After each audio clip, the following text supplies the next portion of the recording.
Bienvenido a Voces de Malvinas, un proyecto del Observatorio de Malvinas de la Universidad Nacional de Lanús. Te vamos a pedir que te presentes. Me llamo Oscar Cunelio, soldado conscripto en el año 82. En realidad hice servicio militar en el 81 y cuando estaba por salir de baja se armó el conflicto, así que fui a Malvinas con el grupo de artillería transportado 4 de Córdoba. Contanos dónde naciste, cómo fue tu infancia. Nací en la localidad de Los Polvorines. Mi infancia fue la de un chico común, o sea, colegio, casa, salir con la familia, portarme mal, hacer travesuras y nada, terminé mi primaria como cualquier joven. ¿Te acordás a qué escuela ibas? Sí, al Instituto Mariano Moreno. ¿A la primaria y el secundario? No, la primaria, la secundaria hice 4 veces el primer año, entonces ahí me di cuenta que no era lo mío la secundaria, así que hasta ahí llegué. Que casi como que lo hubiese terminado, ¿no? 4 años el primer año, me faltaban 2 y terminaba, pero no era lo mío, así que ahí dejé y empecé a trabajar. ¿Y en qué empezaste a trabajar? En una mueblería, Muebles Mario, en Granburg. Y ahí entregábamos muebles, limpiaba un poquito, porque como era muy joven no podía hacer muchas otras actividades. Así que estaba haciendo como de cadete en ese lugar. ¿Y trabajaste ahí durante toda tu adolescencia? Sí, hasta que me tocó el servicio militar, sí. No, miento, ya te estoy mintiendo, mira. Dejé de trabajar después ahí y me dediqué a la buena vida. O sea, mi papá se iba a trabajar a la mañana, a las 3 de la mañana, yo lo cruzaba, yo venía, él se iba a trabajar y me dejaba plata para que yo pueda salir al otro día. Y mi mamá me despertaba a las 12 del mediodía con el churrasquito y me decía: es mediodía, hijo, ¿te vas a levantar? Sí, mami, me levanto. Y esa era mi vida. ¿Y a qué se dedicaban tus padres? Mi papá trabajaba en el Ministerio de Justicia y mi mamá era ama de casa. ¿Y te habían hablado algo de Malvinas durante tu infancia o adolescencia? ¿Sabías algo? No, lo que se ve en el colegio, ¿no? Que ni siquiera se trataba mucho tampoco en el colegio, al menos cuando yo hice la primaria no se hablaba mucho de Malvinas. En el colegio no era un punto a tratar, ¿no? O sea, sí hablábamos en la parte de historia, se hablaban de las pirámides de Egipto, de un montón de cosas, pero nunca de Malvinas, de que era algo nuestro. Bueno, y llegó el momento de hacer el servicio militar obligatorio. ¿Cómo te enteraste? ¿Cómo fue eso? El servicio militar me llegó, sorteaban por Lotería Nacional. Cuando sortearon la clase mía, no me salvaba ni que diéramos vuelta el número al revés, porque me sacó el 738. Iba de cabeza, ¿no? Porque se salvaban del 300 para abajo. Así que iba de cabeza. Cuando me llegó la citación para ir a hacer la revisación médica, cuando salí de ese lugar había 3 mesas, estaban unos con boina verde, unos boina negra y los boina roja. Entonces al terminar la revisación médica me fui a la mesa de que estaban los boina rojas, que era el uniforme que más me gustaba, y le dije que quería firmar para irme con ellos. Me dijeron: ¿te explicamos de qué se trata? No, le digo, decime de dónde tengo que firmar, que me voy a ustedes. Sentía la necesidad de crecer, ¿no? O sea, de dejar de ser el nene de mamá y empezar a hacer algo diferente de mi vida. Entonces la mejor manera era alejarme de la costumbre cotidiana del malcriarme de mi mamá, de mis hermanas. Para colmo era el más chico, todo el mundo estaba pendiente de mí. ¿Cuántos Es más, hermanos eran? Mi papá ya había arreglado para que me mandaran a Campo de Mayo para que yo todos los días me pudiera ir a mi casa, ¿viste? Yo 2 hermanas mayores. Y bueno, no me dieron otra oportunidad porque cuando firmé automáticamente me dieron una bolsita y me dijeron andá ese micro que ya nos vamos para Córdoba. Mi papá me quería matar, ¿viste? Pero bueno, ya estaba hecho. ¿Y cómo fue llegar a Córdoba? Porque estuviste, sí, está en Córdoba. Sí, en la Calera. En la Calera. En la Calera, en el grupo de artillería. No, y cuando llegamos, a lo mejor lo que después pasó a ser una rutina, para mí era todo nuevo, ¿no? Nos hicieron viajamos en tren hasta Córdoba, en Córdoba subimos a unos colectivos, llegamos al cuartel, nos hicieron bajar de los colectivos, nos hicieron formar a todo en la plaza de armas, y de ahí fueron sacando los que tenían estudio, los que tenían una profesión y los que no servíamos para nada. En esa fila era donde estaba yo, ¿viste? No, claro, no tenía estudio, no tenía una profesión, no tenía nada, entonces terminé en la fila de aquellos que se iban a dedicar todo el año a juntar papelitos, cortar el pasto, barrer. Y bueno, después de ahí nos mandaron a diferentes baterías. Justamente en el año 81 se creó en el grupo de artillería la batería C, que era el primer año que estaba con la clase nuestra, y me tocó justo en esa batería. Que no sé si fue el destino o qué fue lo que pasó, pero se creó la batería con nosotros y se cerró con nosotros. Cuando vinimos de Malvinas se cerró la batería C, dejó de estar. Así que bueno, y todo después del año fue juntar papeles, cortar el pasto, buscar de hacer diferentes cursos para que no me hicieran hacer muchos movimientos vivos, ¿no? Para que no me bailaran. En ese tiempo era normal que te hicieran hacer salto rana, flexiones, correr alrededor de una persona todo el día. Entonces, para que no me tocara eso, me anotaba en todos los cursos que había, cursos de paracaidista, cursos de supervivencia, historia para saber la historia del grupo de artillería. Yo en todo me anotaba y en una me anoté para ir a trabajar, a hacer mantenimiento a una caldera, porque bueno, había que hacer el techo, pintar y todo. Así que estuve la mayoría del año metido ahí adentro. ¿Y cómo era tu relación con los superiores? No, ninguna, o sea, no había relación. Ellos eran los que mandaban y nosotros los que obedecíamos. O sea, decían algo, había que hacerlo, no había elección. O sea, no te daban oportunidad de tener una relación, de conocerse. Sí había algunas excepciones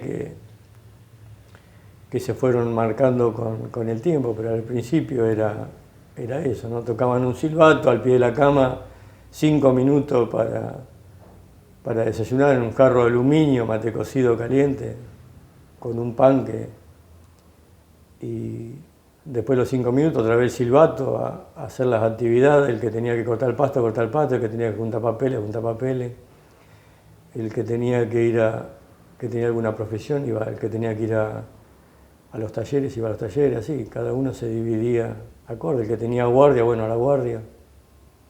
No había una relación.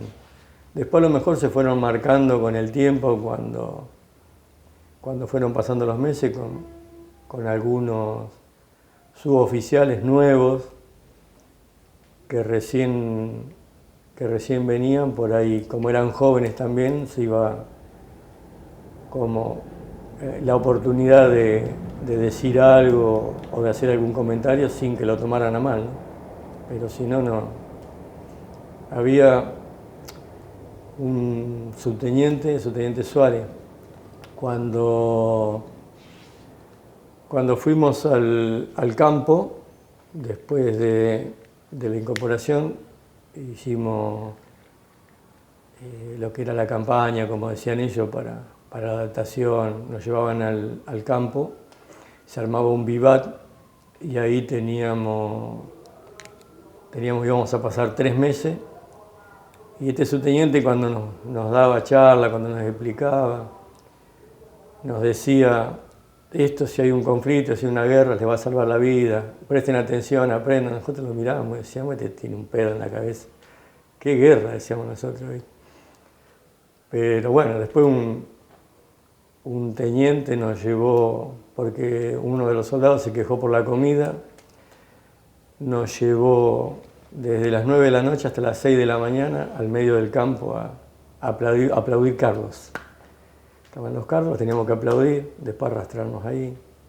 Bueno, ese fue el año normal de Colimba, ¿no?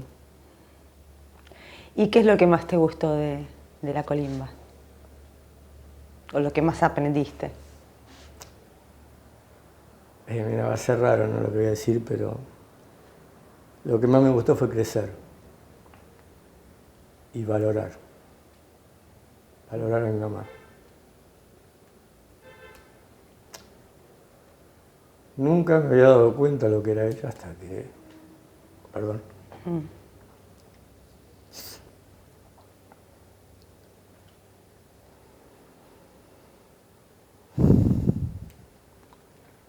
Nunca había logrado lo que mi vieja hacía por mí, ¿no?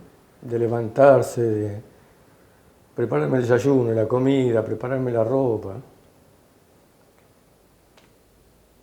Hasta que la perdí.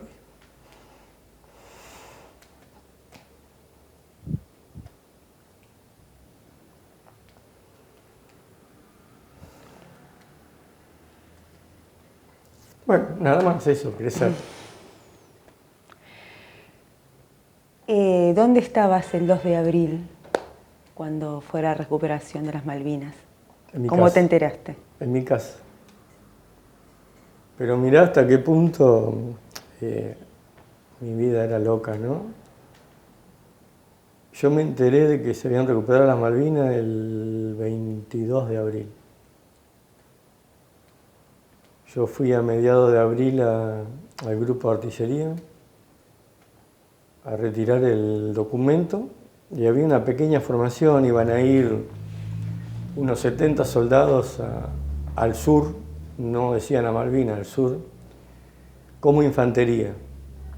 Entonces nosotros llegábamos con Raúl Menéndez, otro soldado clase 62, que íbamos a buscar el documento, y vimos esa formación y me dice Raúl: vamos, me dice, vamos al sur. Digo: sí, ahora. Cualquier cosa, digo, si yo no estoy en el colectivo, anda igual. No, dale, vamos, me dice. Sí. Hicimos todo, porque todo el año estuve con él, ¿no? Hicimos la calera con él, los cursos los fuimos a hacer con él, siempre andábamos para todos lados juntos, ¿no? Los Cunendes nos decían, porque era Cunelo y Menéndez, ¿viste? Y le digo: bueno, dale. Digo: vamos, dale. Fuimos a decirle al teniente primero Cerezo si podíamos ir, que era el jefe de batería, y nos dijo: si alguno de los soldados de la 63 cambia, sí, si no, no, porque ya está todo armado. Y bueno, fuimos, dijimos si podíamos cambiar, y sí, 2 soldados de la 63 nos cambiaron, y bueno, él se iba, perdone, él iba como tirador de MAC y yo iba como asistente. Me dio la peor parte porque el asistente tenía que llevar el trípode, la caja de municiones. El tonto le decían a él cuando eligió, ¿viste? Pero bueno, empezamos a hacer caminatas hasta la calera y volvíamos para ponernos en contacto de lo que iba a ser, qué iba a ser la infantería, ¿no? Y el día 21, cuando volvimos de una de las caminatas, el teniente coronel Quevedo, que era jefe de grupo en ese momento, formó a todo el grupo de artillería y dijo que el grupo iba a viajar a Malvinas como grupo de artillería y que vaya en su totalidad y que cada uno iba a volver a cumplir su rol de combate. Lo raro fue verlo ahí, porque no estaba él cumpliendo sus funciones, porque tenía, no sé cómo se llama, cuando te ponen la bolsa acá al costado para orinar. Sí, contra natura. Eso. Él no estaba cumpliendo funciones, pero según llegó a oído nuestro, él dijo, si van mis soldados, yo voy. Entonces fue igual a Malvinas. Creo que en ese momento se empezaron a marcar las diferencias de los que eran simplemente oficiales o oficiales por un sueldo y los que estaban ahí porque lo sentían, ¿no? Entonces ese mismo día llamé a mi casa y fue mi mamá con mis 2 hermanas y mi cuñado. Fueron para allá, mi hermana me dio un rosario y me dijo, tenés que volver porque me lo tenés que traer. Y digo, ¿volver de dónde? Y ahí fue que me enteré que íbamos a la guerra, que se habían recuperado las islas y que viajábamos a un lugar donde había una guerra, ¿no? Así que bueno, más o menos así. ¿Y cómo fue el viaje? El viaje fue incómodo, mal, porque le sacaron a un Boeing 707 que después se denominó Antártida. Le sacaron todos los asientos y sentaron a los soldados, uno contra el fuselaje y los otros contra las piernas del soldado anterior para que entrara más cantidad de soldados. Y según dijeron, en ese momento íbamos a saltar en la isla nosotros porque éramos paracaidistas, pero como el clima no lo permitió, el avión dio 2 vueltas y aterrizó. El viaje fue normal, sentado ahí, no duró mucho tampoco como para que podamos ni pensar ni hablar en lo que venía, ¿no? Cuando bajó el avión en la isla sí era nada, o sea, abrimos los ojitos y era todo oscuridad, ¿no? Mucho viento, oscuridad, como una llovizna que te golpeaba, así que armamos un pequeño vivat al costado del aeropuerto y así fue cuando llegamos. ¿Y qué sentiste al llegar a Malvinas? Si tengo que ser honesto, nada. Nada, o sea, yo a veces escucho que no, sentí mucho orgullo porque iba de frente mi bandera, o porque nos habían enseñado en la primaria que era nuestra y que yo la verdad no sentí nada, o sea, sentí que estaba en un lugar desconocido, pasando un mal momento y pensando a ver qué es lo que podía llegar a venir, ¿no? Después con el tiempo, cuando volvimos y empecé a rebobinar lo que había pasado, ahí sí pude sentir mucho orgullo, mucha bronca, una impotencia terrible, pero en el momento en que bajé del avión y armamos el vivat, si te soy honesto, te tengo que decir que no sentí nada fuera de lo que era bajar de un avión y armar un vivat, como lo hacíamos en el cuartel. Bueno, ¿y ahí dónde se acomodaron? ¿Cómo siguió? No, tuvimos ahí 2 o 3 días, un día a las 6 de la mañana. ¿En dónde estuvieron al principio, en Puerto Argentino? En el aeropuerto. En el aeropuerto. Apenas llegamos, quedamos ahí, tuvimos 2 o 3 días ahí, hasta que un día a las 6 de la mañana tocaron el silbato y dijeron, bueno, arriba. Nos costó un montón levantarnos porque hacía un frío terrible, teníamos las piernas calambradas, armar los bolsones que íbamos a salir en caminata hasta lo que iba a ser nuestra posición. Llegamos a la entrada del pueblo había un basurero. En ese lugar estuvimos 2 o 3 semanas, nunca pregunté cómo se llamaba ese lugar. Y armamos las carpas, porque en ese tiempo ahí todavía no hacíamos posición. Armamos la carpa, estábamos esperando que llegaran las piezas de artillería, y cuando, no recuerdo bien la fecha, vino el jefe de batería, de la batería, y dijo: bueno, muchachos, se terminó todo, volvemos a casa. Y nosotros dijimos: bueno, qué bueno. 10 minutos más tarde un Harrier nos dijo: no se terminó nada y no van a ningún lado. ¿Viste? O sea, eso fue el 1 de mayo. El 1 de mayo. Pasó un avión que no venía a bombardearnos a nosotros, ¿no? Bombardeó el aeropuerto y creo que Darwin, y hizo 2 ráfagas de ametralladora que duraron 2 segundos, pero para nosotros parecía que había durado, no sé, 2 días, ¿viste? Y ahí, bueno, recuperamos lo que quedó del equipo y salimos caminando hasta donde iba a ser nuestra posición, que fue Sapperhill. Nos llevaron por afuera, porque no podíamos estar en contacto con la gente del pueblo, así que nos llevaron costeando el agua hasta llegar a Sapperhill, y ahí armamos.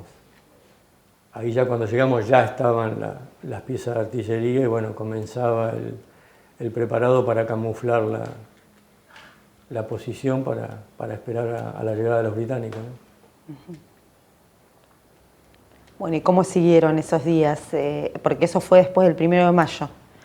Sí. Ya sabían que la guerra había comenzado. Ahí ya estaba, ahí ya estaba bien marcado que era, así que ahí era poner en práctica todo lo que nos habían enseñado en el cuartel, ¿no? Difícil porque nunca le habíamos prestado atención, pero creo que las ideas surgían, y algunos cuadros que sabían en realidad lo que estaba pasando, porque para nosotros todavía no era nada firme, nada que marcara una diferencia. Nos hicieron armar las posiciones. Bueno, empezamos a cavar unos pozos que la primera noche terminamos de cavar y a medianoche nos tuvimos que ir porque se llenaban de agua. Entonces, con Raúl justamente, que hasta allá estuvimos juntos, nos fuimos para el pueblo. Cuando se llenó el pozo de agua me llamó y me dijo: mirá, se está inundando todo, vámonos. Sacamos todas las cosas del pozo, nos fuimos al pueblo, nos metimos en una casa, pasamos la noche ahí. Cuando volvimos, al otro día a la mañana, a donde estaba la posición, estaban todos afuera de la posición, todos los equipos mojados, todos los soldados mojados. Y nosotros, ¿qué le decimos ahora? O sea, entonces dijimos de que no, como se habían llenado los pozos de agua, salimos y nos pusimos a dormir al lado de una pieza, ¿viste? Y para que el sargento ayudante, que era el jefe de la pieza nuestra, Escuaglia, no nos mandara en cana y nos hiciera bailar, Raúl le dio un catre que habíamos traído. Nos habíamos traído 2 catres nosotros de la casa. Le dimos uno a él como para chantajearlo, que se quedara callado. Entonces, ese día ya empezamos a hacer las posiciones hacia arriba. Era raro hacer un pozo de zorro hacia arriba, ¿no? Pero bueno, había unos galpones a la orilla del agua que tenían unos tambores de 200 litros. Y fuimos trayendo los tambores, hicimos 2 semicírculos, uno de cada lado de las piezas. Los llenamos con todo lo que había, con piedra, madera, tierra, todo, para que si en algún bombardeo un proyectil o una esquirla no lo pasara. Después le buscamos madera, chapa, todo lo que había para hacer un techo, y nos íbamos a unos 100 metros a cortar panes de turba para cubrir la posición, ¿no? La idea era de que satelitalmente no se observara que se estaba trabajando ahí, sino en otro lugar, que era donde nosotros sacábamos los panes de turba para cubrir, ¿no? Y la rutina no era mucha, era hacer guardia, reforzar la posición, cubrir la artillería, hasta que ellos desembarcaron y bueno, ahí empezó más constante los cambios de fuego con la artillería de ellos, con la fragata. Nosotros no llegábamos igual a donde tiraban, a donde estaban las fragatas de ellos porque no tenía alcance, el Otto Melara no tenía alcance, ¿no? Pero sí cambiar las posiciones para poder hacer el apoyo a la primera línea nuestra cuando estaban en combate. ¿Quién era tu jefe inmediato? Squaglia. Squaglia. Sargento primero Squaglia. ¿Y después para arriba? Subteniente Suárez, el teniente primero Cerezo y el teniente coronel Quevedo. ¿Y cuántos eran en la posición más o menos? 6, porque en la pieza está el tirador y 6 sirvientes, y 5 sirvientes. Sirviente porque tenés que acarrear las municiones, prepararla, porque la del Otto Melara no es un proyectil que está armado, lo tenés que armar vos. Entonces vos tenés que agarrar la vaina, ponerle las bolsas de pólvora, le pones la punta y lo metés en el cañón para tirar, acorde a la distancia, la cantidad de bolsa que le pones. Y a eso se llama sirvientes. Y el operador de radio, que en ese caso era yo. ¿Y te enteraste del hundimiento del general Belgrano? No teníamos tiempo, o sea, no sé si habrá llegado a la isla el comentario o si alguno de mis compañeros lo puede haber escuchado. Yo la verdad no, porque se pasaban diferentes momentos malos como para poder estar pendiente de lo que se decía y lo que no se decía, ¿no? En el momento donde teníamos un minuto libre era para recordar lo que habíamos dejado atrás y pensar cuándo lo vamos a volver a ver o a tener, ¿no? ¿Tuviste comunicación con tu familia durante la guerra? Sí, pude mandar 2 cartas. En realidad mandé 3 cartas. 2 a mi papá y una a una chica que no sé quién era. Porque me llegó una carta para el soldado desconocido o el soldado sin correspondencia y digo, más sí, le voy a mandar, total. Ese día le mandé una carta a mi mamá y una carta a ella. Y ese, bueno, sí, todo el contacto que tuve con mis padres fue... Nunca llegó la respuesta a la carta que yo mandé, ¿no? Pero sí pude mandarle. De igual manera la carta la leían los superiores antes de que salieran a continente para asegurarse de que no contáramos nada de lo que estaba pasando ahí, si estábamos mal, si estábamos bien, dónde estaban las posiciones. Pues supuestamente, entre comillas, ellos decían que si las cartas caían en manos del enemigo podían saber cómo estábamos nosotros, qué estábamos pasando nosotros por intermedio de lo que nosotros contábamos. ¿Y cómo siguió todo después del 1 de mayo? Bueno, Y al principio era, ya te digo, la rutina de reforzar las posiciones, controlar un cableado si no se podía comunicar, ir a buscar la comida, traer la comida. Cuando se hizo más rutinario el bombardeo era ir a desenterrar las piezas, cambiar de posición, porque como el Automelara es un cañón con retroceso, entonces cuando tira, golpea para atrás y se van enterrando las bullas, entonces después hay que desenterrarla, ¿no? Y bueno, en una, en la del Cabo Sánchez, estábamos desenterrando esa pieza justo cuando tocó una alerta rojo. Eso fue lo que me llevó a estar 18 años en un centro de salud, ¿no? De que sonó una alerta roja, qué sé yo, salimos todos corriendo. La orden era esconder la cabeza en algún lado porque el puesto no importaba, porque si una esclava te va en el cuerpo te podía salvar, si te pegaban en la cabeza no. Y íbamos corriendo con Raúl y cayó un compañero al lado y se enroscó y lloraba. Y entonces lo agarramos con Raúl, lo llevamos a un pozo y yo le decía, ya está, maricón, ya pasó, dejá de llorar, que ya no pasa nada, que ya va a ver que en un ratito se termina. Y cuando se terminó el bombardeo, que había pasado el avión y todo, lo vamos a ver con Raúl para decirle, che, ya está, y tenía 3 esquilas en el estómago. No lloraba de miedo, lloraba de dolor. Eso me hizo sentir culpable un montón de tiempo. Un montón de tiempo porque yo le había tratado de culpable y de cagón y él lloraba de dolor, que eran dos cosas diferentes. ¿Ves?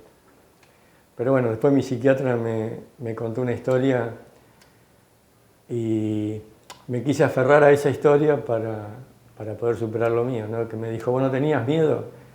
Digo, sí, yo tenía más miedo que él, o sea, estaba blanco. ¿no? Bueno, me dice, entonces por ahí le decías eso para darle ánimo, no porque en realidad pensaba que era un cagonario, si yo tenía más miedo que él. O sea, además, los 74 días, no, 63 que estuve yo en la isla, los 63 días tuve miedo, o sea, no, bombardearon o no bombardearon, yo tenía miedo igual. Entonces, bueno, me aferré a lo que me había dicho ella para poder superarlo, ¿no? ¿Y murió ese soldado? No, por suerte no. Si hubiese muerto, yo estaría muerto con él, pobre, no. No, se salvó, lo llevamos a la carpa que donde estaban atendiendo a los heridos y se puso bien. Y decís que tenías miedo todos los días, pero ¿hubo algún día en especial que hubieras sentido que era como el día de una inminente muerte? No sé si fue así algún día, ¿no? Yo por ahí pienso, y lo han dicho mucha gente que es más inteligente que yo, ¿no? Que el miedo se puede representar de diferentes maneras, ¿no? O sea, o te paraliza, te hace llorar, o te da coraje para salir y defenderte, ¿no? Yo creo que yo tuve la suerte que el miedo me hacía salir del pozo. ¿Por qué? Porque cuando había una alerta, cuando había que tirar, cuando decían están avanzando, yo decía, si me quedo en el pozo y no reacciono, vienen y me matan. Entonces era salir a tirar o a defenderse para que no me mataran. No fue como que el miedo era mi aliado en ese momento y me daba el coraje para poder salir a combatir, ¿no? Pero no pensar que iba a morir, que era inminente que iba a morir, no, por ahí el 14, cuando fue el día de la máxima resistencia, no sé si miedo a morir o ya la resignación, ¿no? Para mí fue más resignación que miedo a morir, o sea, llegó el replegábamos todo para el pueblo, salió el teniente coronel y dijo, todavía hay tropas que están replegando, tenemos que seguir tirando con la artillería,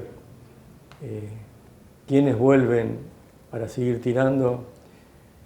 y obvio que ninguno de los que estábamos replegando dio el primer paso para decir, no, nosotros nos quedamos en el pueblo, volvimos a armar las piezas que habíamos roto todas las piezas nosotros para replegar. Bueno, con las piezas que quedaron armamos 2 piezas para seguir tirando y una quedó fuera de servicio.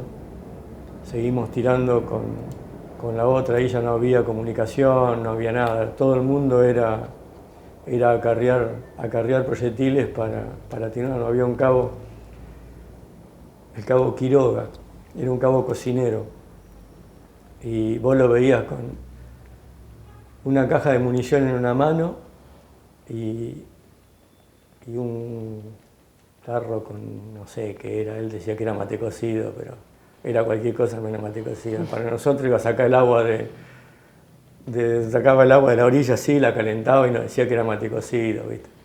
Acarreaba la munición y nos daba algo caliente en el medio del bombardeo, ¿viste? Y en ese momento cuando un proyectil no salió, porque como estábamos haciendo puntería directa, se le ponía poca pólvora y quedó trabado en el cañón, ahí el subteniente Suárez dio la orden de replegar. Y ahí te digo que no, por eso te digo que no sé si fue por ahí decir voy a morir o la resignación que pase lo que sea, o sea, ya está. Y todos replegaban corriendo, yo iba caminando, ¿viste? Todos me decían, corra, ¿qué voy a correr? Ya está. O sea, si me mata, que me mate, pero que se termine de una vez porque ya no lo soportaba más, ¿no? Entonces era, si me matan, y si no me matan y llego al pueblo, ¿ves? Así que eso fue, pero yo creo que fue, no sé, resignación más que pensar que me iban a matar. ¿Y cómo fue la alimentación?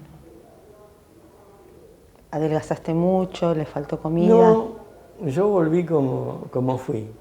O sea, era así y volví así. No hubo variación, o sea, nunca fui, porque yo, por ejemplo, incluso hoy, yo no desayuno, no almuerzo, meriendo y ceno. No, es mi vida cotidiana, y a veces ni siquiera meriendo y ceno nada más la noche, siempre fui igual. Entonces a mí Malvinas no me varió, sí, de alimentarse con lo que venía, ¿no? Porque al principio íbamos a buscar los cilindros con comida, después cuando los ataques se fueron haciendo más frecuentes, que ya no se podía mandar porque podías perder el soldado cuando iba a buscar la comida, entonces agarrábamos y comíamos lo que podíamos, ¿no? Si algún bombardeo mataba alguna oveja y quedaba un pedazo, traíamos eso para comer eso. Matábamos algún albatro, ¿viste? Y lo que se podía. Un día íbamos con el mismo de siempre, Raúl, caminábamos por aquí, íbamos a cazar y encontramos un queso, ¿viste? Esos quesos rojos. No, pero era Roquefort, ya estaba re podrido, ¿viste? Hasta los gusanitos tenía. Bueno, lo limpiamos un poquito, le sacamos la cosa y lo comimos.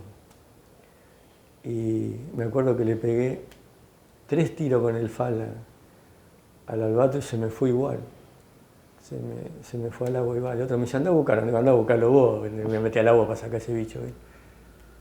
Pero eran más blandos, crudos que si lo cocinábamos. Si lo cocinábamos era horrible, eran súper duros, ¿viste? Así que bueno, eso. Teníamos un amigo, Raúl tenía un amigo, que no era un amigo, pero él canjeaba cosas con él. En el Logístico 9 había un muchacho que por ahí nos daba leche en polvo, nos daba azúcar.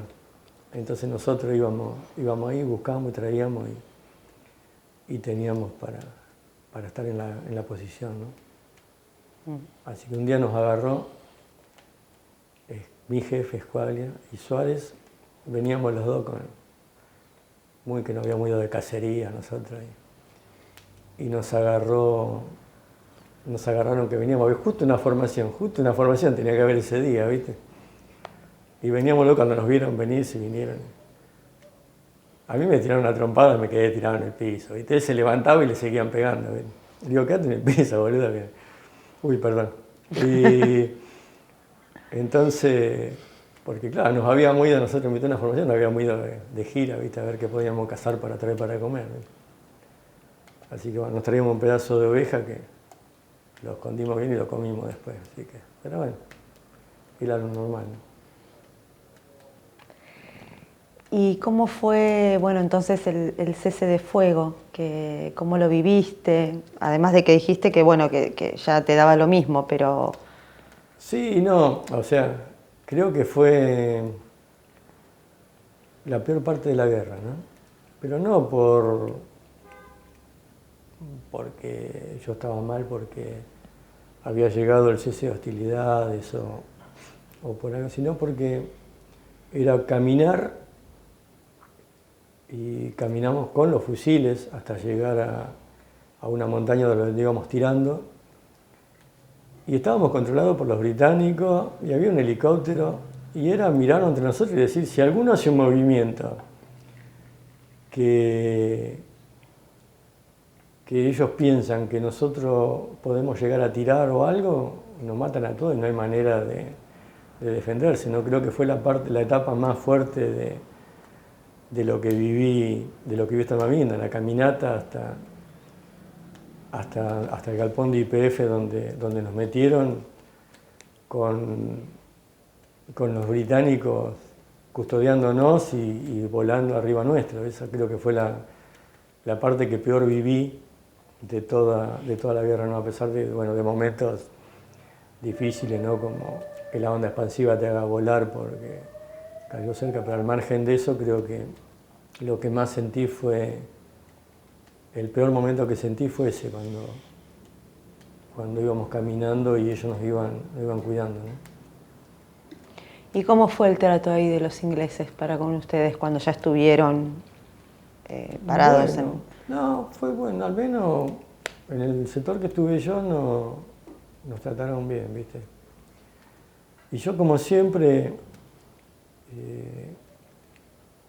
el culpable es Raúl siempre, no yo, Raúl era el culpable. Entró un inglés al galpón y esa creo que fue la peor misión que me tocó cubrir en Malvinas, ¿no? Porque era como que pidió voluntarios. Entonces, vamos, dice el otro, bueno, vamos, así salimos un rato de este galpón. Y era para ir a levantar los muertos. Y fue terrible, o sea, algunos estaban en bolsa, algunos no. Los llevamos a todos donde una pala mecánica había hecho un pozo y nosotros los llevábamos a todo ahí y bueno, algunos nos levantaban, algunos sabía qué tenían adentro, viste, por ahí tiraba de un lado, se doblaba todo, eran pedazos de cuerpo. Y ahí fue la última vez que dije me ofrezco para algo, ¿viste? No sé si había o no había en ese lugar, yo calculo que sí, que debería haber un padre, ¿no? Pero nos metimos a todos ahí adentro, la pala tapó y yo intenté, porque encima era más bruto yo, ¿viste? Intenté rezar un Padre Nuestro. Sí que lo empecé a rezar, pero no sé si lo terminé. Y no sé si los ojos, o sea, no podía ver, pero no sé si porque me sentía mal o por la llovizna y el viento que había, pero el saber que ellos estaban ahí y yo estaba parado me ponía mal, me hacía sentir culpable, o sea, ¿por qué a ellos sí y a mí no, no? ¿Por qué yo no era uno de los que estaba ahí, entonces estaba todo bien? ¿Y así cuánto tiempo estuvieron en ese lugar, más o menos? No sé, habremos estado una semana. Después nos dijeron que teníamos que venir, fuimos caminando hasta el aeropuerto porque íbamos a venir en avión. Caminamos hasta el aeropuerto y cuando llegamos al aeropuerto tuvimos que volver porque íbamos a venir en barco. Así que ahí nos sentaron a todos en el muelle y nos subieron a unas barcazas para ir al Canberra, que fue el buque que nos trajo. ¿Cómo fue la experiencia en el Canberra? Bueno, fue mejor que la de la isla, ¿no? Y por lo menos ahí nos preguntaron si alguno quería ir a la enfermería, nos dieron de comer, si nos queríamos bañar nos podíamos bañar. Y a mí me tocó venir en la parte que era como un comedor, un Zoom, no sé qué era. Y yo no tomaba ahí, pero había como un barcito en un rincón y les rompieron la madera abajo y se le tomaron todo lo que había ahí. Claro, yo vi que pasaban las botellitas. Estuve a punto de decir, me mando un trago yo también, pero no, yo no tomaba ahí. Me agarré un plato, me acuerdo que me agarré un plato que me iba a traer y cuando empezamos a bajar del barco, nos pusieron a todos en fila para bajar en Puerto Madryn. Yo digo, no, y si me llegan a agarrar con esto me hacen subir de vuelta al barco, porque no, entonces agarré, me hice el tonto, lo tiré, ¿viste? No, y cuando bajé no me revisaron, así que podía haber tranquilamente, me podía haber traído el plato. Pero bueno, no me lo traje. Un británico sí se quedó con mi billetera, se ve que se llevó un trofeo de guerra, ¿viste? Y llegaron a Puerto Madryn. ¿Cómo fue esa llegada? El día que Puerto Madryn se quedó sin pan, ¿no? Sí. Supuestamente no iba a haber nadie, porque nos decían los británicos, el Canberra estuvo 3 veces que le negaron la entrada, 2 o 3 veces le negaron la entrada. Y entonces nos decían que no nos querían recibir porque habíamos perdido, que la gente no nos quería, ¿viste? Y bueno, de última, cuando llegó al muelle... ¿Eso se lo decían los ingleses? Sí, nos decían ellos. Y nos hacían escuchar un partido del Mundial y nos decían que mientras que nosotros nos estábamos muriendo allá, ellos acá estaban de joda con un partido de fútbol, ¿viste? Festejando un Mundial. Y nosotros no nos querían porque habíamos perdido, ¿viste? Y cuando llegamos se ve que lo que había llamado la atención era tantos camiones militares y eso, y había un mundo de gente. Cuando nosotros bajamos del barco era impresionante la cantidad de gente que había. Recuerdo que había un pibe como nosotros que nos traía pan, ¿viste? Y pan, factura. Nos preguntaran qué queríamos, nosotros queríamos pan, golosina, ¿viste? Y después me enteré al tiempo que el pibe trabajaba en una panadería, cargaba los canastos y los traía y los repartía a los soldados que estábamos ahí, ¿viste? Y bueno, por eso es que quedó el dicho de que fue el día que llegamos nosotros, que Puerto Madryn se quedó sin pan, porque nos comimos todos nosotros, ¿viste? Los panaderos contentos que estaban vendiendo y no vendían nada, ¿viste? Pero bueno, sí, la gente trataba de llevarse algo de lo que traían, como siempre fuimos los chicos de la guerra, ¿no? La gente trataba de quedarse con algo de sus combatientes, ¿no? de sus chicos. Una gorra, un pañuelo, no importaba, algo se tenían que quedar. Creo que fue lo más gratificante de toda la guerra, ¿no? Saber que a pesar de que tuvimos que entregar nuestro fusil, la gente no nos castigaba por eso. ¿Y vos dejaste algo en Puerto Madryn? Sí, después lo tuve que pagar, pero lo dejé. Dejé un birrete, dejé un pañuelo. lo tuve que pagar, después me lo cobraron en el cuartel. Sí, me cobraron todo el equipo en realidad, no me cobraron solamente eso.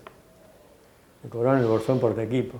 Cuando me dieron la baja, dijeron, bueno, pasen por la tesorería que tienen que cobrar. Y a mí me dieron las gracias, la mano, y me dijeron, firme acá. Lo que le teníamos que pagar se lo descontamos por el equipo que perdió. No lo perdí, el equipo había quedado allá. Pero bueno, fue de esa manera. Pero a mí no me importaba, yo lo que quería era llegar a mi casa, ¿viste? ¿Y cómo fue la llegada a Buenos Aires? ¿O ustedes fueron primero a Córdoba? Sí, nosotros fuimos de donde bajamos de Canberra, fuimos a Campo de Mayo, que nos fueron a engordar. Ahí firmamos una declaración jurada, como que no íbamos a hablar de lo que había pasado en la guerra. Muy diplomáticamente, el oficial que me la hizo firmar me preguntó, ¿vos tenés familia, no? Sí, le digo, sí, estoy ansioso de llegar a casa. Bueno, dice, no hace cosa que vos hables y ellos suban la consecuencia de lo que hablas vos. Muy diplomáticamente me dijo que si yo hablaba de Malvinas iba a haber consecuencias, ¿viste? Igual no me interesaba hablar de Malvinas, o sea, yo lo que quería era llegar a casa, abrazar a mi mamá, a mis hermanas y tratar de volver a insertarme en mi vida rutinaria, ¿no? Que era no hacer nada. ¿Y cuánto tiempo tardaste en reencontrarte con tu familia? Y estuvimos como una semana, un poquito más acá mientras que nos engordaban. Y mirá, te voy a contar esto que no viene al caso, pero hasta qué grado de soberbia tenían algunos, que estábamos todos sentados, habíamos comido, estábamos todos sentados en el pasto ahí, y viene un suboficial y grita atención, ¿viste? Entonces todos lo miramos y dijimos, ¿y este qué le pasa? ¿Viste? Atención, volvió a gritar, ¿viste? Entonces lo miramos y, ¿qué te pasa, loco? Pasó un oficial y ustedes nos separaron firme para saludarlo. Pará, macho, venimos de una guerra y vos querés que yo me pare firme porque pase un oficial para saludarlo. Decir que volvió, el oficial dijo, no, vamos, vaya, cabo. No, sigan, muchachos, dice. Mirá el pibe ese que era un cabo nuevo, la soberbia que tenía de que nos quería hacer movimientos vivos después de haber venido de una guerra porque no saludamos a un oficial que había pasado. Pero bueno, no viene el caso eso. Y bueno, de ahí fuimos a Córdoba, estuvimos en Córdoba también de vuelta, nos volvieron a pelar y nos entregaron el documento y nos mandaron a casa. Yo me tuve que venir a dedo, porque ni siquiera nos dieron para un pasaje o nos dijeron, bueno, vayan, tomen el tren, porque se podía tomar el tren. Nosotros siempre que salíamos de Franco veníamos en el tren, pero no podíamos porque estaba toda la policía militar cerca de la estación de trenes, cerca del centro de Córdoba, para que si veían un soldado, lo agarraban y lo llevaban de vuelta al cuartel, ¿viste? Te encontraban la vuelta que porque tenía el birrete torcido, que porque tenía esto, porque tenía lo otro. Entonces me vine a dedo, yo quería llegar a mi casa, ¿viste? Y lo irónico de la vida es que me trajo un PM, un policía militar. Salía de ahí, yo estaba haciendo dedo, paró el coche y yo cuando vi digo, uy, estoy en el horno, de acá vuelvo a casa, adentro del cuartel de nuevo. Y me dice, ¿a dónde va? Digo, a mi casa, a Buenos Aires. Subí, me dice, ¿viste? Y me trajo hasta acá, vinimos a tiro, vino como a 200 kilómetros por hora. ¿Viste? Así que, no, recuerdo una vez, vine en un camión de carbón.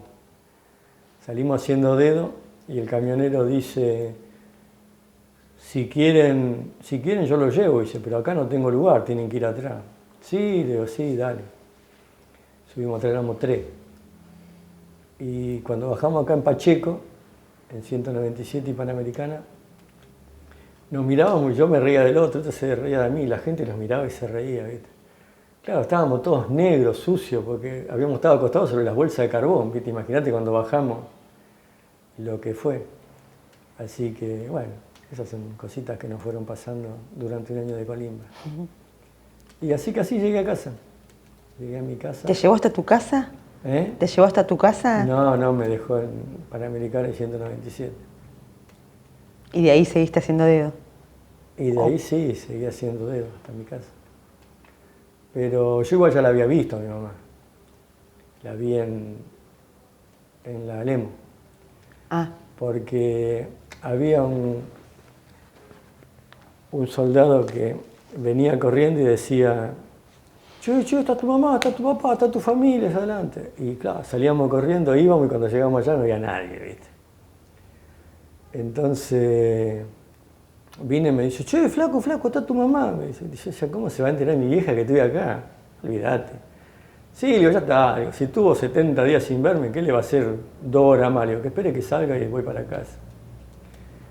No, pero insistió tanto que me sembró la duda, ¿viste? Digo, ¿qué tanto va a insistir para hacerme una joda?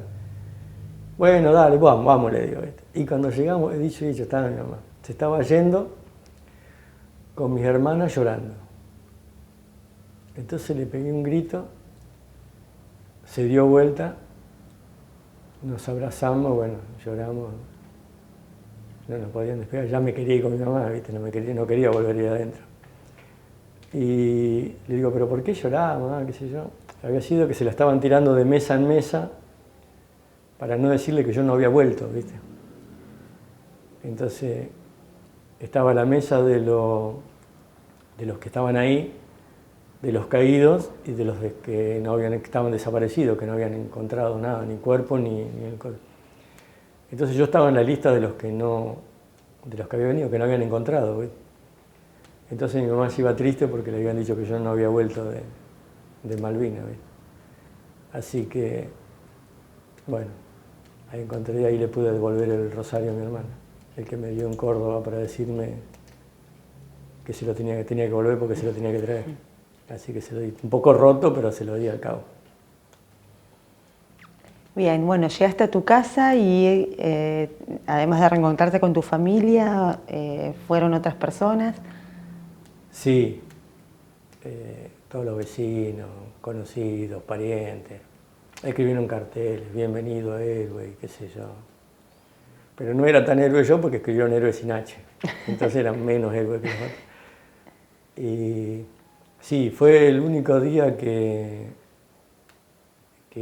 saludé a la gente y que hablé porque no me interesaba, o sea, hablar con nadie, no quería contar nada sobre Malvinas, no salía a la calle. Por ahí mi mamá me llevaba, que íbamos para Granbur, y si pasaba un avión o un coche fuerte, yo me tiraba al piso. Entonces era como que no quería hablar de Malvinas, o sea, era demasiado lo que había dentro mío para poder querer volver a vivir ahí, ¿no? Y bueno, después del intento de suicidio, mi ex pareja me dijo que no podía seguir yendo a la clínica de salud mental de Palestina porque no me estaba haciendo bien, y me llevó a una psiquiatra particular en el Cortijo, y ella fue la que me dijo: vos no te vas a olvidar de Malvinas nunca y no te tenés que olvidar, tenés que aprender a vivir con lo que te pasó. Y la mejor manera de poder sobrellevarlo es contarlo, es poder hablarlo, poder sacarlo de adentro tuyo, y esa va a ser la única manera de poder superarlo. Yo tomaba 8 pastillas por día. Tomaba clonazepam, risperidona, topiramato, somí para dormir. Y me iba a las 8 de la mañana y volvía a las 5 de la tarde a la clínica, a un centro de día un hospital de día que tenía el ejército. Estaba, Palestina se llamaba, ¿no? Flores creo que estaba. ¿Eso dónde fue? ¿En qué época fue? Después de Malvinas. Después que vine de Malvinas. Habrá sido al año. Durante ese año que vos volviste de Malvinas, ¿qué hiciste? ¿Estuviste encerrado en tu casa? Estaba dentro de mi casa, sí.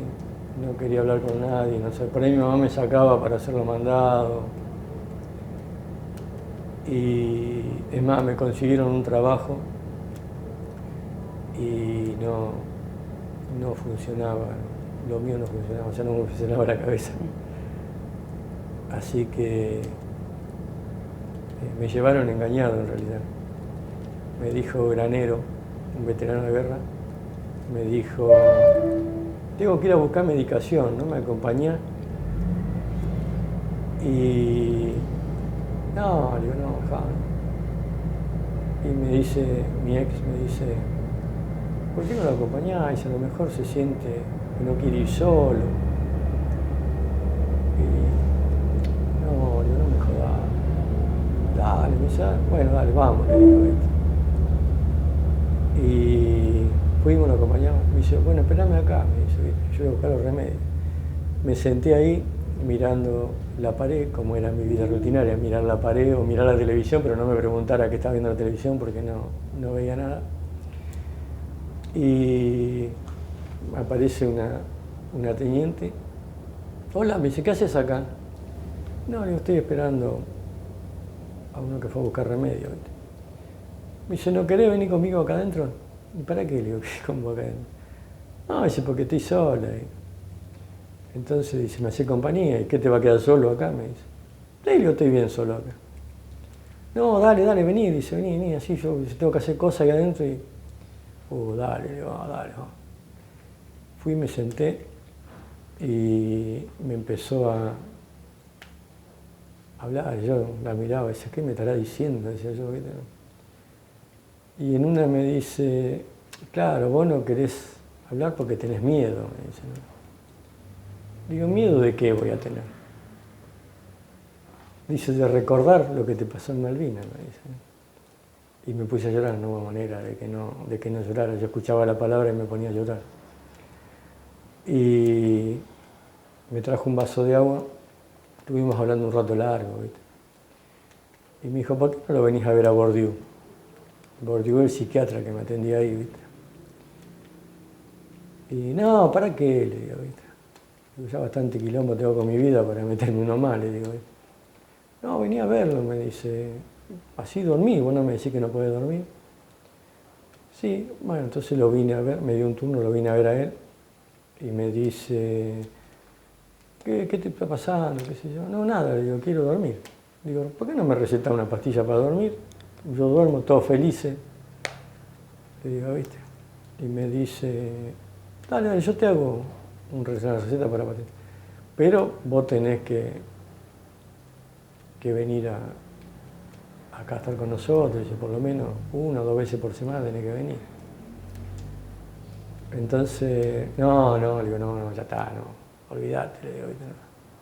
No me hagas la pastilla. No, pero dale, me dice, ¿viste? Yo te hago para la pastilla, y dice, pues, ¿qué te cuesta? Venir acá 10 minutos, después te vas. Bueno, dale, le digo, ¿viste? Haceme la pastilla. Entonces me hizo una receta. Empecé a ir un día, después eran 2 días, después 3 días, después lleva toda la semana. Y no me sentía de igual manera a gusto, ¿no? Pero ya no tenía tanto las pesadillas, no podía dormir un poco a la noche. Pero yo iba y le decía, tomaste un clonazepam, y tomaba clonazepam, ¿viste? Entonces no tenía así pesadillas, o sea, pero tampoco vivía, o sea, porque mi cabeza estaba en otro lado, ¿viste? Entonces un día volví de allá, después de haberme escapado, porque hicimos una tarea donde había que... Y yo hablaban del Centro de Salud Malvinas y yo lo relacioné con Malvinas y no me podían despertar, ¿viste? Yo que estaba en otro lado y cuando desperté lo primero que hice me fui salí corriendo ahí adentro y cuando llegué a casa sin pensarlo me quería volar la cabeza.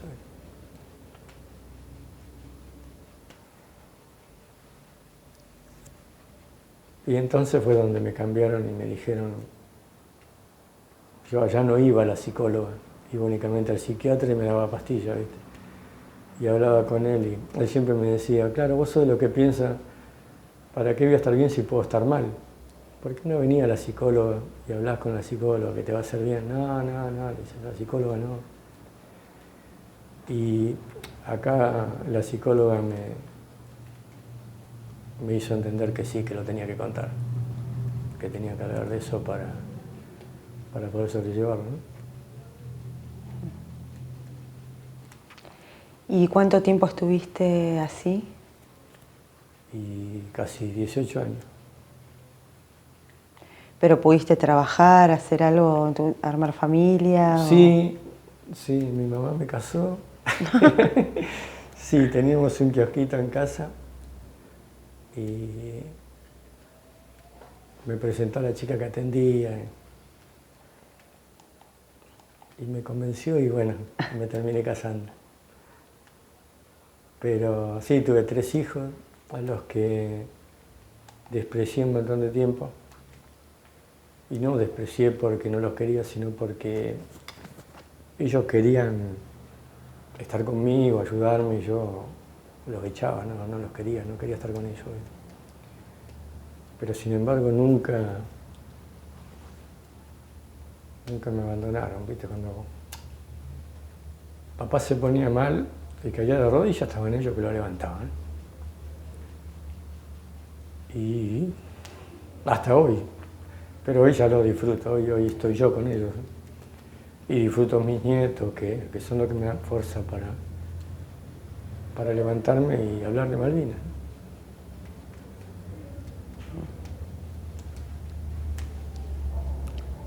Bueno, hoy puedes dormir. ¿Y cómo? ¿Sí? No, así. Sí, no. Tienen suerte ustedes que hoy yo esté acá, porque no, ante las 12 no, imposible que me saquen de la cama. Nada, me levanto a las 6, 6:20, por ahí voy a buscar a un nieto, lo llevo al colegio. Dejo a mi hija en otro trabajo, busco a mi otra hija, la dejo en otro trabajo. Busco a mi señora y a una otra de mis nietas, la llevo al trabajo. Y después voy a casa, me siento en el sillón y me hago una siesta. Cuando no hay colegios acá, o cuando no tengo actividad en el museo, cuando no tengo que ir a algún colegio, ¿no? Pero esa es mi vida.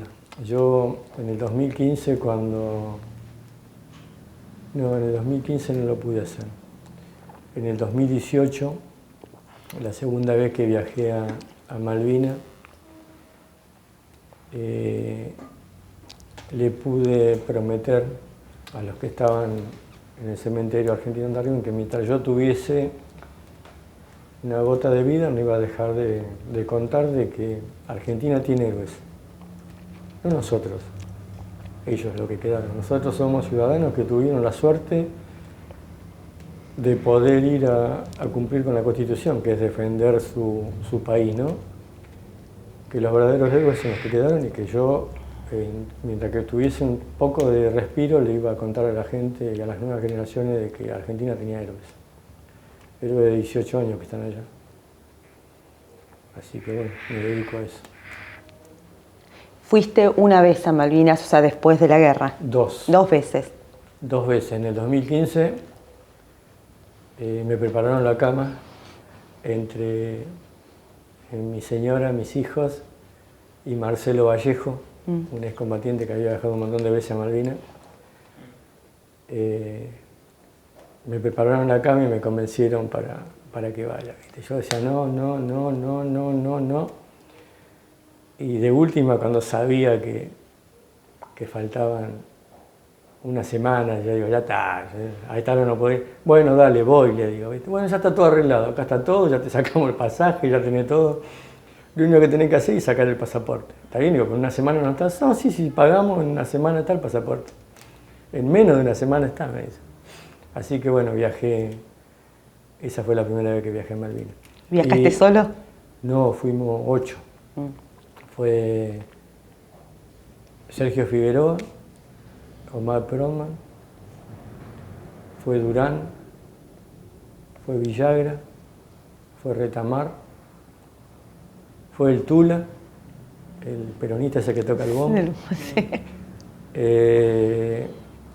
Marcelo Vallejo no pudo viajar porque el papá estaba muy enfermo y menos mal que no fue porque falleció. Creo que no había ninguno más. No. Y en ese momento no quería ir a mi posición yo, ¿viste? Porque no me animaba. Entonces recorríamos la posición de todo y yo a la mía no iba. Entonces un día llegamos, yo agarré el bolsito, no dije nada, agarré mi mochilita, me salí y me fui a mi posición y ese día me di cuenta que sí, que había sido real lo que había vivido, que no era un sueño. Pude llegar a donde estuvo mi posición y fue medio como raro, ¿no? Porque cuando llegué al galpón donde habíamos sacado los tambores, miré para adelante y estaban los pozos, pero no había nada más, ¿no? Y de repente es como que no sentí más nada, o sea, y cuando me quise dar cuenta estaba sentado en mi posición tomando un cable, que era el cable que yo había tirado para la comunicación, ¿no? No creo que haya pasado mucho tiempo, yo calculo que habrán sido segundos, pero segundos que se quedó todo en silencio, no se escuchaba ni el viento, ni el agua. Era yo y mi posición, ¿no? Y encontré lo que había perdido en el 82, la paz. Ahí la encontré, pude volver, después fui al cementerio, no pude hablar con ellos en ese momento, pero sí estuve en el cementerio y bueno, después nos volvimos. ¿Y cómo decidiste ir una segunda vez? La segunda vez fuimos a hacer un documental. Menéndez de Merlo y Nardini de acá, los dos intendentes, arreglaron que veteranos de guerra de Merlo y de Malvinas Argentina viajaran a Malvinas para hacer un documental. Y fue lo peor que me pudo haber pasado. Pero volví, que es lo principal. ¿Y por qué fue lo peor qué pasó? Porque llegamos al aeropuerto, llegamos a una base militar, porque no se baja más en el aeropuerto viejo, se baja dentro de una base militar. Subimos una combi y un veterano de Merlo le venía contando al periodista de que ellos estaban arriba de Sapperhill y sentían el silbido del proyectil, y si vos sentís el silbido fuerte es porque no va a caer ahí, y si sentís el silbido despacio es porque va a caer ahí. Entonces él sentía el silbido fuerte y decía, no, pasa.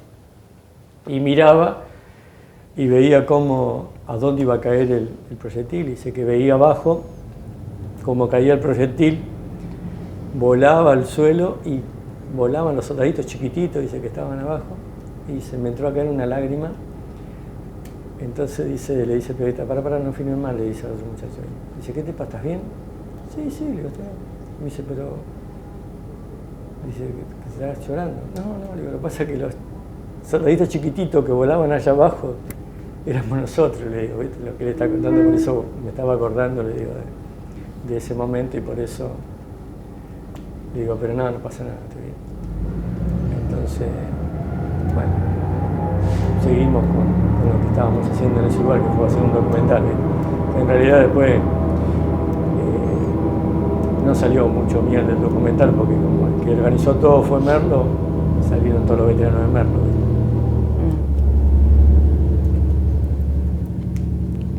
Bueno, ¿y qué pensás de la soberanía en la actualidad? ¿Cómo estamos? Pero la palabra soberanía es muy grande, ¿no? Porque no se la pasa solamente por Malvinas, pasa por cosas internas, por continente, por cosas que hacemos cotidianamente, todo lleva a la soberanía. Lo que pasa que a lo mejor lo relacionado con Malvinas específicamente es de que se cortó un camino hacia perderlas definitivamente con la guerra y fue que ellos tuvieran que empezar de nuevo para cumplir el tiempo que tienen que cumplir para quedarse y eso abrió una puerta para que se pueda seguir diplomáticamente, ¿no? Aunque a nadie le interese y nadie lo hace, pero bueno, la puerta está ahí. En algún momento alguien a lo mejor la abre y volvemos a tenerla. Yo lo conocí a Constantino Davidov, la persona por la cual se armó la guerra,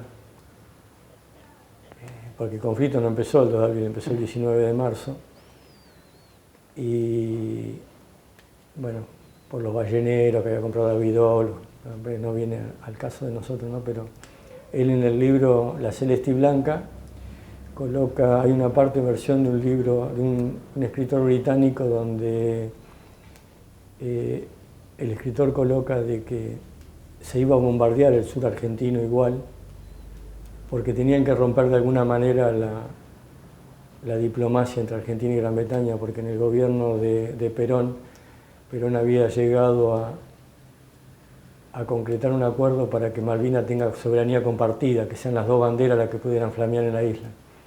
Y la única manera de revocar eso era si había un enfrentamiento bélico, no diplomáticamente. Entonces, según, no sé si será cierto o no, se iba a bombardear el sur argentino para poder romper la diplomacia y después iba a quedar todo en la nada. Cuando la Armada Argentina, que era la que contrató Davidov para transportar los balleneros que se había comprado, decide bajar a buscar a los operarios que estaban presos en la isla, dijeron, bueno, ya que estamos nos quedamos, ¿no? Porque era bajar, buscar la gente y volverse. Pero tanto Margaret Thatcher como Galtieri estaban en la misma situación. O sea, los dos gobiernos estaban por perder el poder, los dos gobernantes estaban por ser sacados de su trono, el trono que habían agarrado, y bueno, Malvinas fue la excusa, el que ganaba o el que conseguía quedarse en las islas era el que seguía. Por eso es que Margaret Thatcher siguió en el poder y Galtieri se tuvo que ir. ¿Qué pensás de las películas que se hicieron sobre Malvinas? Las películas son películas y a veces tienen que ponerse en un argumento, porque si no sería una película de 10 minutos, ¿no? Si tenés que hacer una película con la verdad de lo que pasó, sería una película que duraría 10 minutos. Entonces yo te puedo dar Los Chicos de la Guerra, que hizo, no me acuerdo quién es él, que después hicieron el libro ese Alerta Rojo y eso, ¿no? Cuando vienen caminando en primera línea, un boina roja, con un montón de chicos, que al final de la película él se pegó un tiro en un pie para que lo sacaran de la isla. Y estaba al frente de una marcha que representaba una película, y al margen de que la película fue mentira, la que hizo Esteban estuvo conmigo, Malvin. Y él escribió en página 12, y yo tengo un artículo, que los soldados cambiábamos sexo por comida en la isla. Yo nunca lo hice, no sé si lo habrá hecho él, ¿viste? Pero después hicieron Iluminado, escribió un libro, Iluminado por el Fuego, y después hizo la película. Y una película que no cuenta la verdad de lo que pasó, o no dice lo que es, pero es eso, es una película, no es un documental relatando o contando lo que en realidad pasó. Es una película, la película se le tiene que poner argumentos, se le tiene que hacer una historia alrededor para que se pueda vender, ¿no? Aunque acá esta vendería únicamente con el solo hecho de decir que fue de Malvinas. Pero son eso. Alguien que un escritor se le ocurrió escribir para que la gente tenga algo sobre Malvinas o para hacer plata. En realidad trajo mucha polémica Iluminados por el Fuego, y trajo polémica que es real, pero por algo lo habrá hecho Esteban. Nunca dijo, yo no lo critico por la película o por el libro, porque bueno, yo cuando escribí mi libro puse lo que a mí me pareció, y él cuando escribió su libro ponía lo que él había vivido y cómo lo había vivido. ¿Cómo se llama tu libro? Los dioses del trueno. Pero no lo hice yo solo, fuimos 70 soldados, cada uno escribió su relato. Ahora sale mi biografía dentro de poco, pero todavía no. Sí, la que lo armó todo Susana Moyano. O Sí, Sandra Moyano. Sandra Moyano, sí. Que era la mujer de Robles en ese tiempo. Y que hubo polémica también por ese libro, porque él le colocó Ramón Robles al libro y lo pagamos nosotros, no lo pagó él, pero no importa. Son cosas que no vienen al caso, ¿viste? Y entonces yo de la película y del libro no le reprocho nada. Sí le reprocho porque él, cuando dijo los soldados, me incluyó. Y él dijo, los soldados cambiaron sexo por comida en Malvinas. No sé si él lo habrá hecho, yo no. Entonces, si él vio que alguno lo hizo, tenía que haber dado nombre y apellido, o si no, después de haber hecho, así como lo escribió en el centro de página 12, tenía que haber hecho un escrito diciendo tenía 23 años y no sabía lo que decía y puse cualquier barbaridad, pero no fue así, algunos cambiaron. Entonces no nos ponía todo en la misma bolsa. Hoy no tengo nada en contra de él, no le reprocho nada, ya está, o sea, ya fue. Tenemos 62 años, vamos para los 63, no me voy a poner en esas cosas de chiclines, ¿no? Pero yo creo que así como nos ensució públicamente, nos tendría que pedir disculpas públicamente. No juntarse con 10 soldados del grupo de artillería y decirle, muchacho, me equivoqué, perdónenme. O no, yo no lo culpo tampoco de la muerte de un compañero, como muchos lo culpan, porque era el momento del compañero, no el de él. Y que ella ha tenido miedo, todos tuvimos miedo. Él nunca hizo guardia en Malvinas. Entonces no lo culpo de nada. Del único que lo culpo es de que me haya acusado de eso sin que yo lo haya hecho, ¿no? Bueno, ¿hay algo que te parezca que no te preguntamos y que te gustaría agregar? No. ¿Podrías contarnos, por ejemplo, qué es lo que hacen acá en el Centro de Veteranos de Los Polvorines?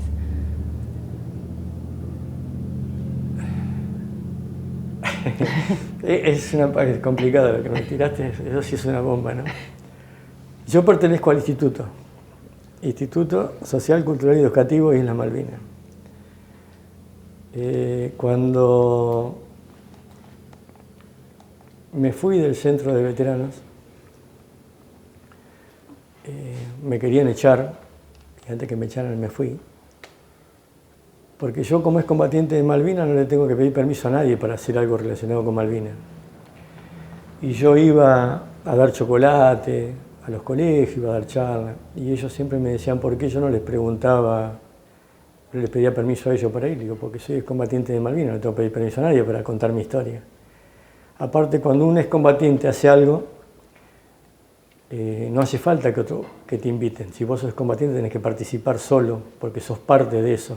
Entonces, como este museo no es de 10 excombatientes que lo hicimos, este museo es de todos los excombatientes y de todos los vecinos y de todo aquel que le interese la historia, porque cuenta la historia y la historia de todo, no es de una persona sola. Entonces, como me fui de ahí, y había problema, creé Memorias de una Guerra. Nos juntamos un montón de locos e hicimos una locura. Creamos un museo itinerante con Noguera, Maceira, Cabrera, Rearte, Carlevari, Ramos, seguramente Burgo, pobre, que ya no está entre nosotros.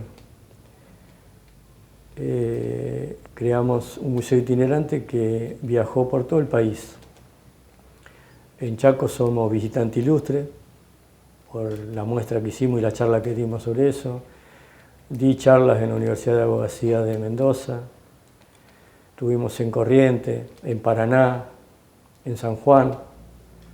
Llegó el momento que no nos daba ni el físico ni la economía para seguir haciendo lo que estábamos haciendo. Entonces decidimos que el museo echara raíces. Y lo hicimos en Mosconi 2164. No teníamos los medios de alquilar ahí, así que un día estaba como siempre yo rezongando y molesto por lo que me estaba pasando y me llama Vivona, senador, y me preguntó qué pasaba, que estaba tan alterado. Entonces le dije que estábamos cansados de andar por todos lados y que no teníamos un lugar donde asentar el museo, y nos alquiló esa casa. Ellos pagaron la entrega, el del Senado pagó el anticipo y nosotros pagamos todos los meses el alquiler. Y montamos el museo ahí. Después de un tiempo me vino a ver Maidana, era presidente de la Carpa Verde en ese tiempo, y me dijo que ellos también tenían idea de armar un museo y que allá no tenía vida porque no armábamos un museo acá, que ellos tenían todo esto que le había cedido el ferrocarril. Entonces creamos esto, entre los dos, las dos organizaciones, la Carpa Verde y Memorias de una Guerra. Y empezamos a hacer los cimientos, todo con platita de acá, ¿no? Cada veterano ponía plata, hicimos los cimientos. Un día pasó Leonardini, y nos preguntó qué estábamos haciendo. Le dijimos un museo. No, pero yo lo voy a hacer de aquel lado. Bueno, voy a hacer el tuyo de aquel lado, nosotros hacemos el nuestro de este lado. Entonces un día nos llamó y dijo que ellos iban a edificar el museo, así que la municipalidad edificó esto. Entre las dos organizaciones colocamos todos los elementos para que naciera este lugar donde cada vez que una persona pasa esa puerta, o sea, como ustedes hoy, estás honrando la memoria de los que cayeron y están malvinizando, de una manera o de otra están malvinizando. Entonces esa es la función del museo.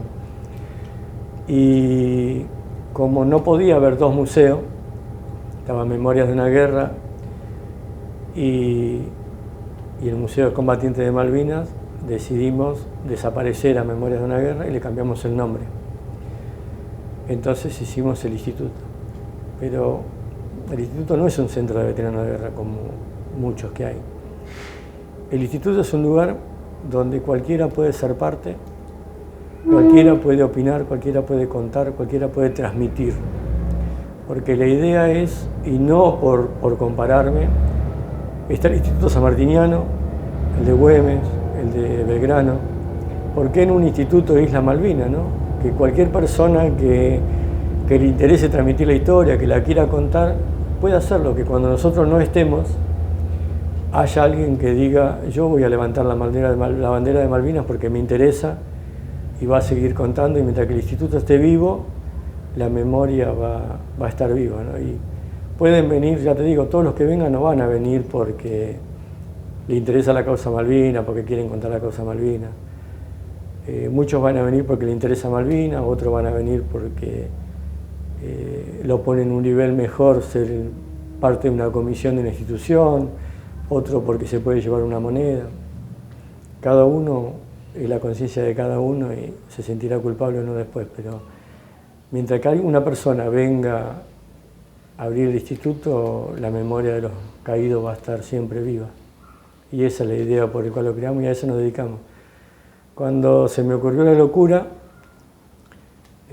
un loco no hace nada, ¿no? Entonces aparecieron otros locos, que fueron todos los que te nombré, y dijeron, vamos a hacerlo. Como cuando decidí hacer lo que hacían en San Andrés de Giles, en Capital, en donde está el monumento de los caídos, la vigilia. ¿Por qué no hacer una vigilia en Malvinas Argentinas? Ya por el 2017 quería hacer una vigilia en Malvinas Argentinas, no teníamos un lugar, porque no había un lugar para hacerla. Entonces apareció una piba, Verónica Giraurdo, y me dijo, vení que yo te voy a llevar a hablar con una persona para que te den un lugar para hacerlo. Y me llevó a ver a Karina Pavón. En ese tiempo era concejal de Malvinas Argentina, es todavía concejal, y me dijo, hacela en el Consejo Deliberante. Y digo, ¿te parece? Sí, el Consejo Deliberante es un ente independiente, no tiene que pedirle permiso a nadie, nosotros te autorizamos. Así que la primera vigilia se hizo ahí, y éramos dos excombatientes de Malvinas, colgados del techo, colocando las banderas, hicimos una muestra, fueron apareciendo un montón de gente que le interesaba la causa, que no eran excombatientes de Malvinas. Después se acercó la asociación Carpa Verde ese día también. Hicimos una hermosa vigilia, no sé, 600, 700 personas, donde el excombatiente estaba en el medio y podía contar a la gente lo que había vivido, cómo había pasado. Una muestra. La segunda la hicimos en el Consejo Escolar. La tercera la hicimos en la municipalidad, la cuarta en la Plaza 2 de Abril. Y ahora quedó como rutina hacerlo. Y lamentablemente, el que yo digo que no tenía corazón, porque él era todo un corazón. Carlos Salazar, un excombatiente que falleció hace poco, a pesar de que él era de la Carpa Verde y yo no era nadie, porque yo era un excombatiente común de barrio que quería hacer una vigilia, me dijo, vamos flaco, vamos a hacerla. Y la hicimos. Con él íbamos a cocinar a los barrios, dábamos charlas en los colegios. Entonces, no sé, se fue dando y fuimos armando lo que hoy se hace en Malvinas Argentinas. Lamentablemente, hoy se hizo muy protocolar. La vigilia ya no es lo que era antes. Ya antes estaba la gente entre los excombatientes, escuchando historia. En la segunda que hicimos, en el Consejo Escolar, por ahí estábamos contando diferentes historias, habíamos puesto una bandera que cubría todo el consejo y sentimos que un montón de gente se pone a aplaudir, ¿viste? Y nos dimos vuelta a ver qué pasaba y lo estaban aplaudiendo a Elías Bravo, un excombatiente de Malvinas, que les había contado a la gente que estaba haciendo el recorrido con él sobre Malvinas, le había contado las cosas ahí, le había contado lo que él había vivido, y cuando él terminó la gente se puso a aplaudirlo. Eso es una vigilia. Entonces, bueno, nada, es lo que hago, a lo que me dedico, y hasta que tenga fuerza para salir de mi casa y mis hijos y mis nietos me apuntualen y mi señora no me eche porque ando viajando por todos lados, voy a llevar la memoria de los que cayeron adelante, porque encontré el motivo por el cual yo volví y ellos no. Alguien tenía que contarlo, ¿no? Y bueno, me tocó ser a mí contarlo y a ellos ser héroes. Entonces el rol que tenemos cada uno. Yo contar la historia y ellos ser los héroes de Malvinas. No sé, ¿querés saber algo más? Bueno, nada, te agradecemos en nombre de la Universidad Nacional de Lanús por este testimonio y por todo lo que hiciste en el 1982. ¿Sabés qué? Nosotros tendríamos que ser lo que cada vez que termine un video que vos hagas, decirles gracias. Porque gracias a ustedes y al trabajo de ustedes, esto va a seguir corriendo y va a seguir vivo. Entonces, los agradecidos somos nosotros, no ustedes. Bueno. Gracias a ustedes. Gracias.